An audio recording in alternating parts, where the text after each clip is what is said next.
Oh, no? No! Oh, I thought this was America. That's so weird. Remember when TYT's own Ben Glebe was heckled and threatened by Trump supporters? Ladies, what is with the duck lips?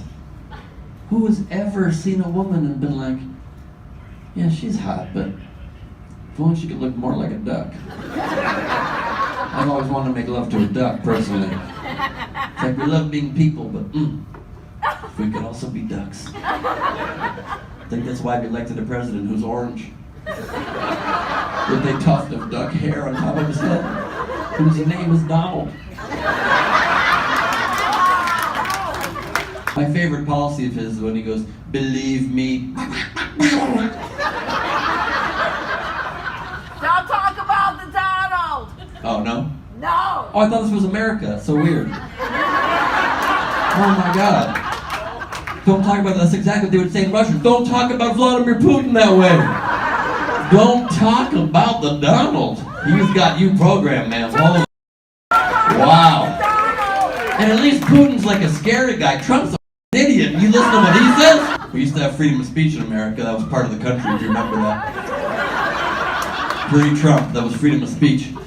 I love the whole anthem debate he's very upset about always. Apparently now in America, you have to stand. You must stand. While somebody sings, Land of the Free. Better stand during the free part of that song.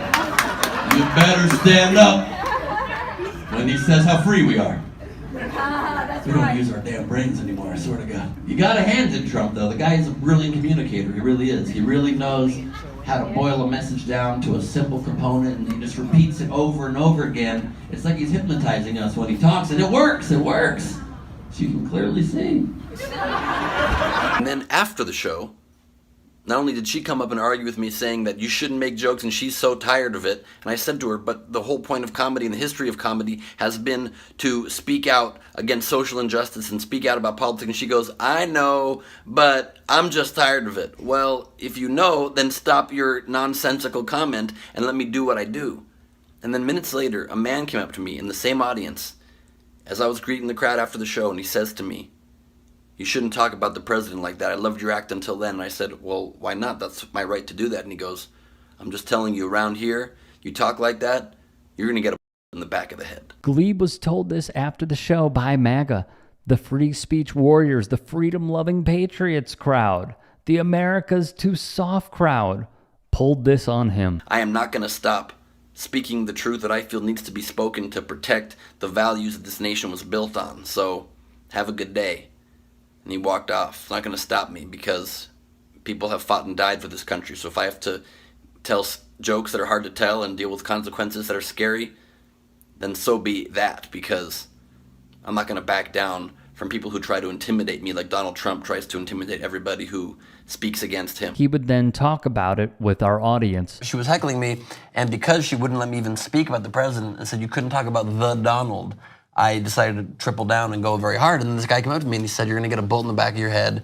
I know a lot of people walking around here who've been shot with bullets, a lot of people carrying around here. You better watch yourself. And it was just insane to me how Trump has effectively weaponized his supporters into trying to squelch any dissenting thought, trying to squelch free speech. And it's the very core of what our country is. So I said to the guy, if that's what has to happen, so be it. I'm not going to stop talking truth to power. I'm not going to stop criticizing our political leaders. I'm not going to stop speaking about the things that I believe need to happen. Obviously, I'd prefer not to be shot. Please don't do that. Yeah. Oh my God. But and if you guys haven't seen the video, watch Ben's entire just takedown of this woman so brilliantly. Thank you. And then ends it by like, I didn't even want to talk about this. And it was, but you did. And it's like, listen, don't heckle a comic, they will come after you. It didn't quite have the hostility, and the enmity here is intense. I mean, the threat of a bullet in the back of the head, it's not even venom, it's just directly saying, we will kill you if you continue talking this way. And I was an Obama supporter, but I still did jokes on stage criticizing Obama. Sure. There were things I didn't like, things about his Afghanistan policy I didn't like. And those jokes would kill. The very premise that Trump, the scariest part of it, is that Trump is becoming effective at what he said when he says what you're seeing and what you're hearing is not what's happening. Yep. Yeah. When he's truly in that way the most Orwellian of leaders. He's so trying to create a trust only in himself, and anybody who dissents from what he says is reality is an enemy of the people. He says it of the media.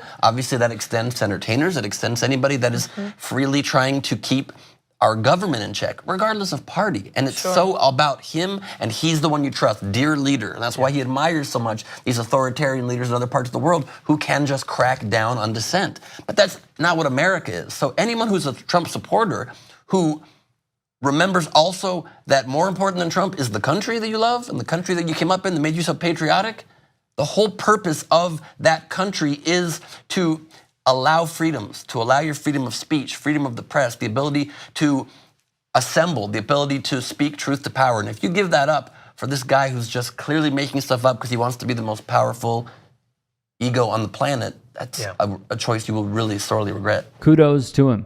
And check him out on Rebel HQ plus the main Young Turks show. If there's anything we missed, if there are any stories you would like to submit, get at me and follow me on Twitter, Instagram, TikTok. DMs are open. I welcome your submissions. In addition, to keep us independent, to keep us going, go to tyt.com/join. All of our content is free, so please do support us if you can.